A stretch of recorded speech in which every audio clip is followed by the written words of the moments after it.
Hey guys, welcome back to my channel. How are you doing today? I hope you're having a great day so far. So I'm back. I am back. YouTube has been going off for the past few days, and while that's been happening, Chris has been thinking we forgot about him. And so I'm back with another installment of I read his blog so you don't have to. And I'm changing the formula up. I'm changing it up a little bit, so let me know down below in the comments, you guys, how you like how I do these videos this way around, because while I've been paying attention to like the Nikocado avocado issue, Nick Snyder's being attacked for his recovery, he's been over here posting on Medium. He's been going ham on Medium. He's been posting at least 3 blogs within the past few days, maybe 4. I might have missed one, I don't know. Instead of doing a video for each blog, because honestly, that's boring, I decided this time around I'm going to take notes. So I'm just going to summarize them for you because again, there was 3 of them. I'll let you know the main points to take away and how much of a waste of time they were. So if you are new here though, welcome. This is Journey to Find Kay and I'm Kay. I like to talk about mental health and I react to the Rewired Soul because I'm a mental health patient, worker, and advocate, and I want to use my voice, experience, my opinion to negate some of the negative things that get put out on YouTube. So if you enjoy my content, you enjoy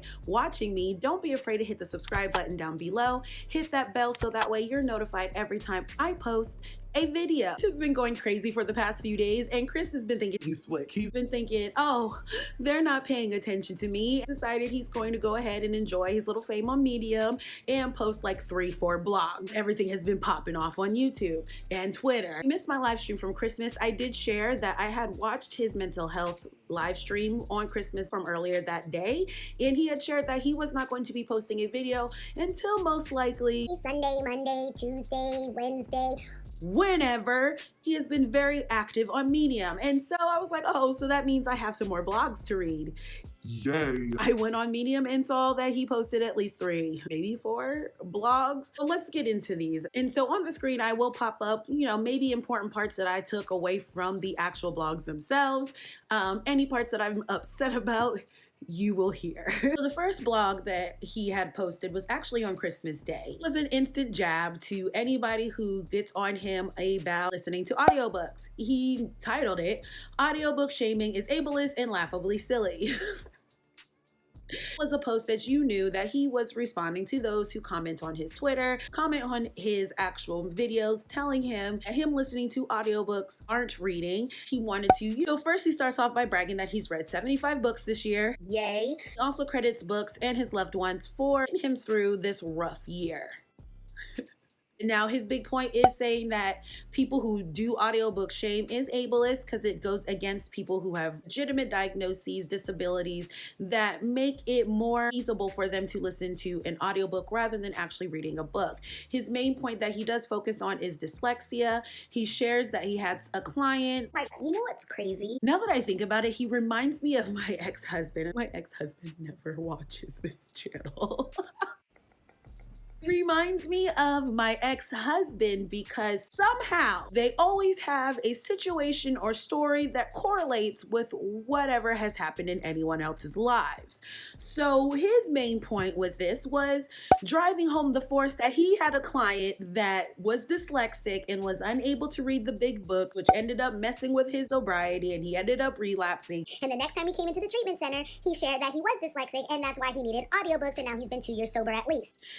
One, if that is a true story, mad props to you for figuring that out. But it's kind of hard when it's coming from the source that it is and the fact that I just related it to my ex-husband who has a story about everything. Let me just give you a side note real quick. When I say he has a story about everything, me and a friend made up a whole story about a fake movie that didn't exist. Ex-husband stated he's seen it and enjoyed it and tried to make plot points. That's who I'm comparing Chris to. So I get his point about audiobooks being good. The main point he is missing when people talk about it towards him is because he has shared he does not have any type of learning disability. He doesn't suffer from ADHD or anything like that. And because of the feelings that people have of him not really actually maybe comprehending everything the book might be stating, and that it seems that it's easy for him to get distracted. He admits how many times it is easy for him to get distracted. Uses it as a reason for using audiobooks. A big criticism of audiobooks is the fact that people can get Easily distracted. The main thing I feel that Chris is missing when people are talking about him him listening to audiobooks is the fact that this man has lost all credibility when it comes to him stating he's read something, he's done something. But when he shares that he is listening to audiobooks and that most of his books are audiobooks, in my own personal opinion, I don't care. As long as you're listening to a book or reading a book, it doesn't matter to me because I love books, period. I'm also one of those people that read fiction books. So hey, an audiobook for a fiction book is Freaking-tastic. so I'm not shaming anyone who chooses to read a book through Audible or any other type of audiobook source. What we do have an issue is when we have someone who lacks credibility, swears to goodness that he's read all these books that push these very dangerous narratives, to also note that he always shares that he is easily distracted, all of that stuff. We feel like maybe for him it might not be the best option to listen to an audiobook, but I'm not going to shame him because he chooses to do so. But I am doubting that he really had a client with dyslexia. He always has an experience where, hey, this actually happened. Like, Okay. the next blog that he decided to share was 4 books every liberal should read before the 2020 elections. He posted this the day after Christmas, so it wasn't really too much report. It was honestly felt like the biggest waste of time out of all blogs that I read in this series. When it comes to this blog, I honestly feel like he put this one up to push out onto Medium because he's getting some traction and having a hot take topic such as politics. And it also didn't get lost on me that he was still pushing the same writers that he is quoting for his anti-antidepressant campaign. That wasn't lost on me, sir. I did see that. Again, this to me was just a blog post that he threw up there to get some traction, to keep his momentum going on Medium, and talking about politics in America is low-hanging fruit. So now the third blog that he posted was how nonfiction books inflate our confirmation bias. This was one I was very interested in reading because, again, our big topic we've been talking about is the fact that he's been reading books that push his bias against antidepressants. So I was like, Let me see what this blog is about. let's hope to goodness it's not as much as a waste of time as the other 2 were. So some main points that I was able to take away from this blog post was, again, I'm looking at my notes. His big point was read different books, get out of books that confirm what you believe, which I felt was very ironic coming from the man who's been reading books that push his bias against antidepressants. Okay. Something I did find funny was he stated, used to be closed-minded, thought I knew everything. Now I don't because of books. And I said, Lies. I said lies, because no, that's still now. That is still going on. It wasn't lost on me that his whole, again, the Irony. you made a post calling people out about only reading things that confirm their beliefs, that you have been doing the same thing, your antidepressant campaign. You're just continuing it on the blog. We see it. We understand. Come on now. Another thing, I felt like there was a little bit of fiction reading shaming because it doesn't fit for him. It's not his cup of tea. It felt like he was pushing. If you read nonfiction, you're really just trying to learn. You're learning something. That's the point of reading. And to that I say, F you. because as you see on my bookshelf, I know you can't really tell what books I have. Most of those are fiction, fantasy, sci-fi. That is what I like. Books are subjective. It doesn't matter what you do with books or why you read. It doesn't always have to have a purpose. Me, reading has a purpose. If you're reading fiction or if you're reading nonfiction. Maybe you read a nonfiction book to maybe work on something in yourself. Maybe you're reading a fiction book to escape. You like the world that you're getting lost into. It doesn't matter. But to him, it felt like if you weren't nonfiction, you weren't reading for the right reasons. That's kind of trash. Another thing that bothered me is you can't go away from the feeling that he is posting another blog to just continue his traction on Medium because somehow a post about confirmation bias in books went to a political conversation. He decided to use an anecdote of him going to Barnes & Noble and going to the political section. He stated that when he went there, he could Close his eyes and pick any book off the shelf and it would be an anti-Trump book. try to put it as, What is the reason for these books? All it does is divide people. Why did they write these books? and stated that it was just to push another narrative for people who believe in what they believe. But I have an issue with that anecdote because he seemed to forget or maybe didn't realize that depending on where you live, especially when you're talking about political books, it's going to be dependent on that political atmosphere. And I can tell you, if I walk to a Barnes & Noble out here and tried to find a pro-Trump book, I wouldn't expect it to be in stores. Why? Because it matters that I'm in a red state. They chose him. But again, he didn't choose to think a little bit deeper. He didn't choose to maybe go out of the box a little bit as he swears to God he does. He decided to use it as a way to rile up some hot political views and push the button of, Yep, it's all anti-Trump over here. It's just divisive. that is something I took issue with. But no, he went into, It's just because people want to be confirmed in their beliefs, and that's why there's so much anti-Trump, because that's the atmosphere here. It's anti-Trump everywhere. or maybe the fact that these people bought those books that were pro-Trump. That's an option. That's something that could have happened, right? And again, that's just pulling political heartstrings. There's another blog he threw up here, hoping to hit a lifestyle page, hoping to gain more traction, and is the place for him to keep pushing these wonderful narratives. And another really good point that I really took away from this blog, and this was one that made me just go, here it is. Here's what he's trying to say. He basically gave the reason why he will not debate anyone. He believes that, and again, you'll see a wonderful clip of this, he believes that the people who are going to try to debate him are honestly only doing research to confirm their biases and try to hurt him. He sees it as, because he thinks different, because he's such a Out-of-the-box thinker. that people who are coming to debate him are coming to Battle. aren't going to be able to have a logical debate. I don't understand what makes him think that. So I was able to deduct from that wonderful excerpt of people don't come to debates to, learn or educate. They come to fight and hurt and demean. I took it as his way of explaining why he will not accept anyone's call to sit down and have a conversation and share why his information is so problematic, because to him, he believes he is a victim and everyone is going against him. And he cements this belief in the fact that he can read books that might not agree with him. He's able to look outside the box, but everyone else to him can't. He does do an example of someone he follows and how he got disappointed because he only listed books that confirmed what she believed. And this is again him assuming that he knows every book that someone is reading or has read or is going to read. It's problematic at its core, but it's great to understand that this is why you won't hit anybody back if they say, let's sit down and talk. This is a great explanation as to why you continue to see yourself as a victim and still do not see any fault in what you're doing. Because when you really just break it down, you're using Medium as your new YouTube to push some of your more problematic thoughts, to clap back at those who criticize you on those platforms, because again, you're mad about the audiobook comments, which I personally don't care. Read a book how you want to. It also shows why you posted 3 blogs onto this platform, because you're loving the attention it's getting and you're hoping they get pushed some more. So this is why I had to, swap up the formulation, because I can't keep up, you guys, because I honestly feel those 22 minutes that it took for me to read these blogs were a Waste of time. They were pushed up fluff pieces. I wish I could get back those 22 minutes that it took for me to read them. I am glad I didn't force you guys to read them with me.